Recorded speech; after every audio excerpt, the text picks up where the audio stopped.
Yeroo inni na barbaadu moo shedhee safaan haasa'uun qaba. Sedhe gara fuula duraatti safaana walii galuun qaba. Maal jedhee walii galaga maalidhaan eenyudhaan maalittan beekan hin beeku. Inna fedhii tokko sarraan qabu. Waan tokko naasofne waa'ee jaalalaa walitti hin qabne hiriyyummaa walitti hin qabne kaadhimummaa walitti hin qabne. Tayyib maali jedheen deebisee yeroo inni na barbaadu isa faanaasee akkam. Nas hin dandeessisa waan ani keessa darbe sun. Na hin dandeessisaayyuun jedhe waan ani mucaa kana hamman dahutti waan keessa darbe ari'atama keessa darbe rakkoon keessa darbe hin beektu. Warri immoo akkamitti waan akkasii akkasaan jibban baay'ee isa ammadha malee bara kana faa keessa humaa mitiidha malee dur akka salphinaatti lakkaa'ama. Warri kee ati waan akkasii taatetti taanan salphina ollaa keessatti nama keessatti intalli isaanii manatti deessee intalli isaanii ulfoofteen mataa isaanii gadi cabachuudha. Ilil meetii abbaashii faana wal agartee abbaashii bira geessee jechuudha. Yaa isheen yeroo deemtu anis faanumaan deemee ijoollees fuudhee man deemee manatti akkam finnee waan jedhanii fi ijoollee mayyuu fuudhee jechuudha. Ijoollee sakaa hin geessaree ana addoonni jiru jechuudha. Taaksii qabanneetu deemnee siniin jedha. Abbaashii faana wal agartee baay'ee walitti gaggabdee siniin jedha. Kun yeroo dhaqnudha viidiyoon kun yeroo dhaqnudha achitti garuu kaameeraa iyyuu gadi hin baasne baay'ee dabbara waan ta'eef dhimmi kan keenya duruma gadi ba'e waan ta'eef isa garuu as keessaan fuula isaayyuu akka namni hin agarrettan godha jechuudha. Iskiriinii irratti argitaniittu ta'e achitti immoo homaa tokko intiin hin goone jechuudha. Innis hin barbaadu. Kanaaf hin barbaachisus. Egaa meetiin abbaashii faana baay'ee tokko asofteetti anillee taa'ee dhaggeeffachaan ture maaliif ani manatti meera waan hundumaatti meetti beeksiseera waan ta'eef waan inni itti haasaa ture inni itti himaa ture maan dhaggeeffachaa ture jechuudha. Dhumasaa dhagahee yaa dhumasaa dhaggeeffadhe jechuudha. Meetiin durumayyuu asumattiyyuu girgirrii wayii uumteetti waan ta'eef ani faana illee galuu nan dubbisam namni waan jetteef yooshii waan biraa ta'e fuudhee dhuman galaa yaa'u fedhiin ishis eegamuufii qabaadhe. Banagaraችን ላይ አዳዳሽፍ አኮንሺ akka dhufan sinitti meetiin jirachuudha.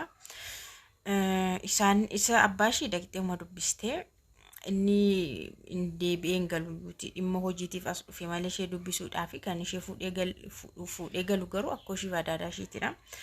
Sossobanis ta'e kadhatanis maal godhanis akka fuudhanii galaniifidha isaan kan dhufanii.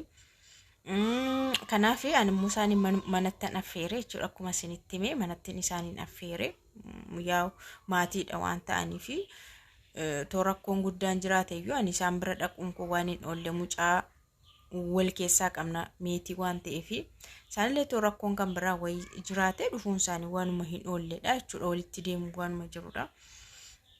Kanaaf jedhee manatti isaaniin affeere keessummaa kosaan godhee siniin jedha. Egaa kanaaf iyyuu jechuudha. Amma abbaan meetii jechuudha.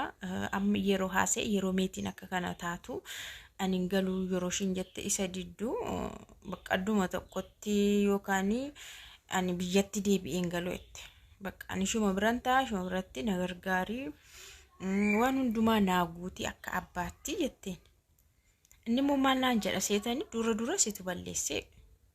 Dura situ balleessee isa durii kaaseetu isa durii isaaniiyyuu yaadadhu isa natti kaasachuudha. Erga wanti kun ta'e mucaan kun uumamteesi erga mucaan kun dhalatteesi egaa akkuma isinitti biyya Arabaatti deemee siniin jedheera waan tokko iyyuu ishee sin guddisne maal sin goone siniin jedheera. Achi booda immoo inni garuu na barbaadaa ture miidiyaa kana irratti na barbaadee karaa miidiyaa jechuudha. Na barbaadeeyyuu na argeera natti iyyuu haasaa ture jechuudha. Garuu ani isa arguu sin barbaadu namummaa isaa sin barbaadu haasaa isaa sin barbaadu jechuudha.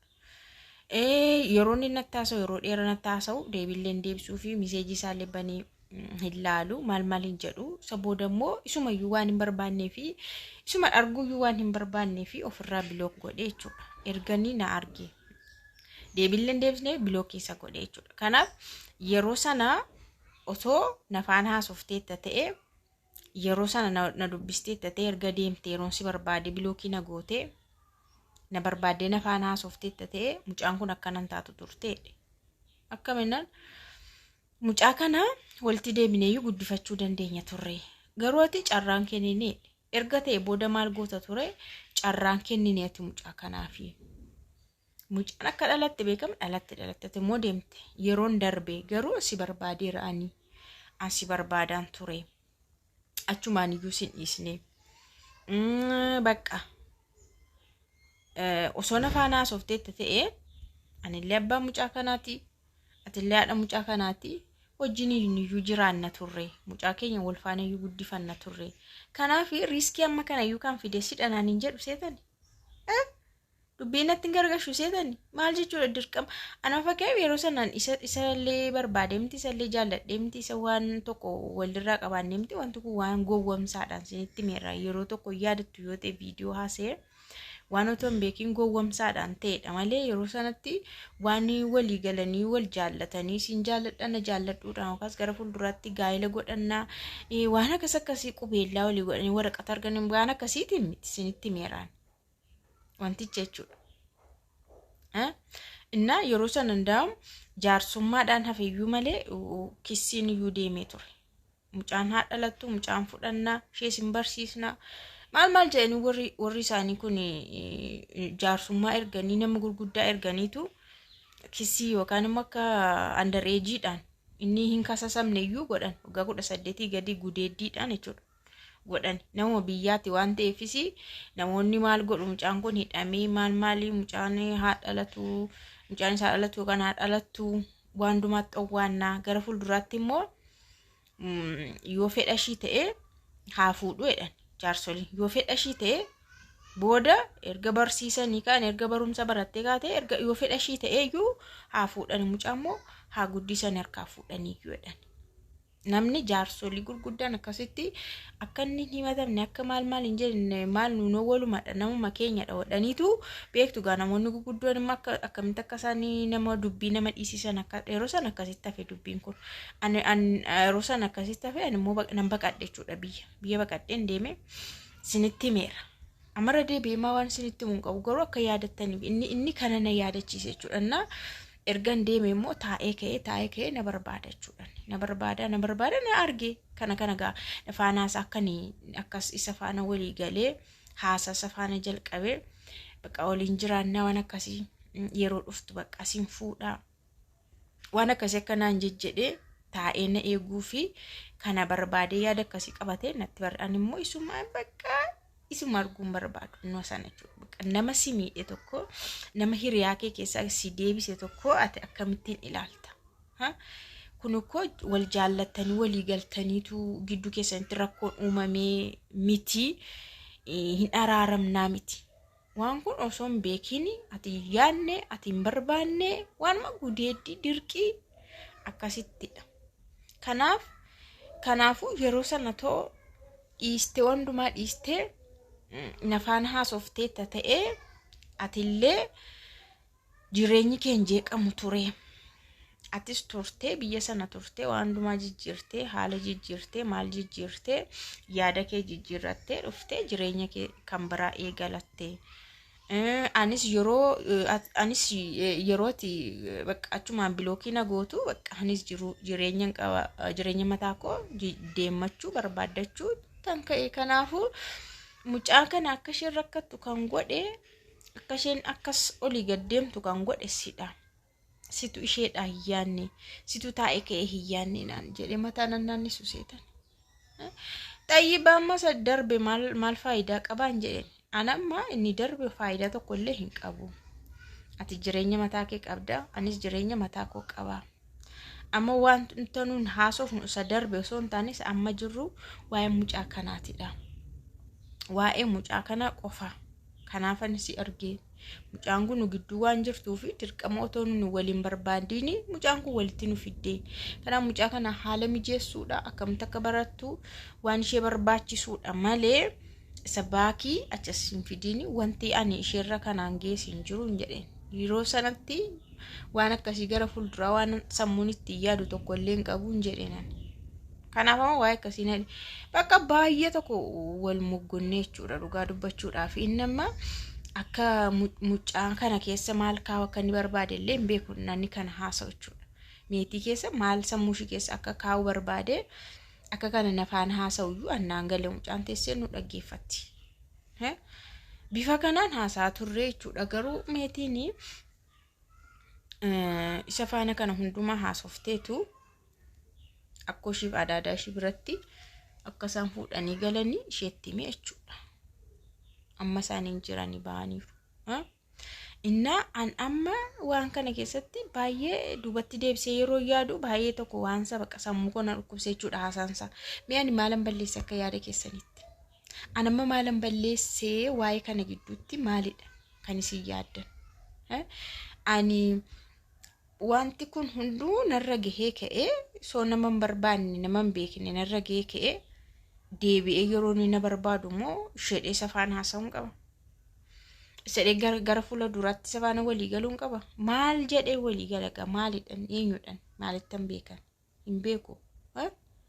Innaa fedhii tokko sarraan qabu waan tokko naasofne waa'ee jaalalaa walitti hin qabne hiriyyummaa walitti hin qabne kaadhimummaa walitti hin qabne. Tayyib maali jedheen deebisee yeroo inni na barbaadu isa faanaasee akkam nas hin dandeessisa waan ani keessa darbe sun na hin dandeessisaayyuun jedhe waan ani mucaa kana hamman dahutti waan an keessa darbe ari'atama keessa darbe rakkoon keessa darbe hin beektu warri immoo akkamitti waan akkasii akkasaan jibban baay'ee isa ammadha malee bara kana faa keessa humaa mitiidha malee dur akka salphinaatti lakkaa'ama.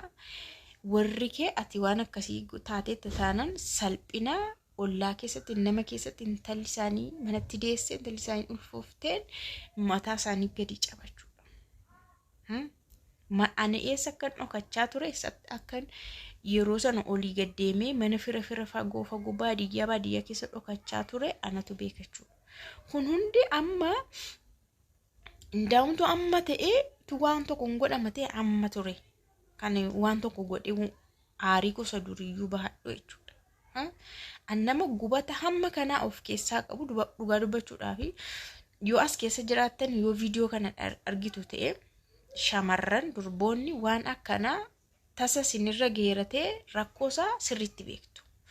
Yoo sinirra geerate akkuma tasa unkaan nama hin beekne gudeeduu miti jaalallee dhuma keessan hiriyaa keessan nama sin jaallattan wayitiin dogoggortanii kun isinirra ga'e booda sin beeku deemnarraa yeroo sin jedhu durbi sun iddoo dhaqxu iddootti baqattu iddootti dhokattu dhabdee baay'ee akkatti rakkattu namarra ga'e beeka dhugaan siniin jedhachuun tokkoon keessan lamaan keessa yoo wanti mudannoon kun isinirra geessetti ta'e beekuu dandeessu gubata sanaaf ari'atama sana beekuu dandeessu.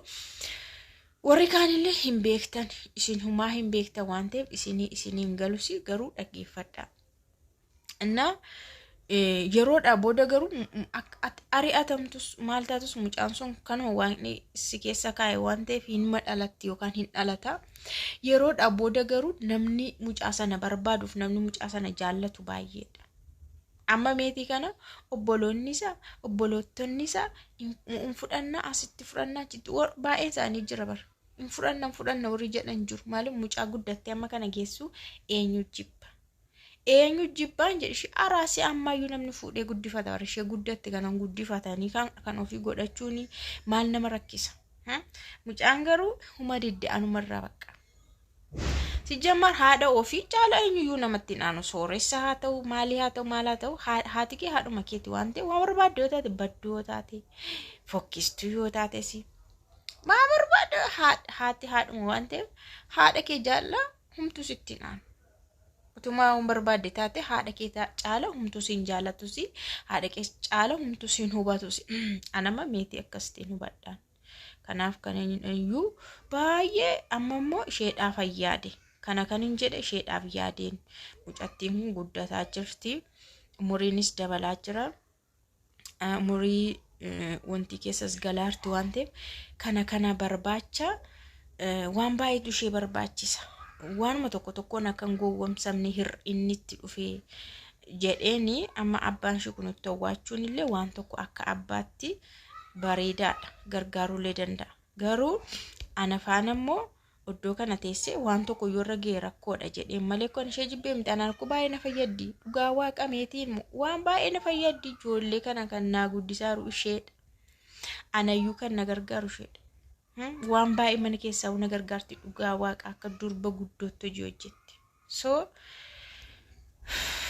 istiga amma furanii galu ta'ee dhiisanii galu ta'ee isaan faana toleetti ta'ee ganaa dhumni isaa hin beekamne yoo isheen diddee uumaa gochuu hin danda'amu dirqamaan namadha waan ta'eef dirqamaadhaan harka hidhanii milladhanii fuudhanii deemanii anyways ani hin beeku gaa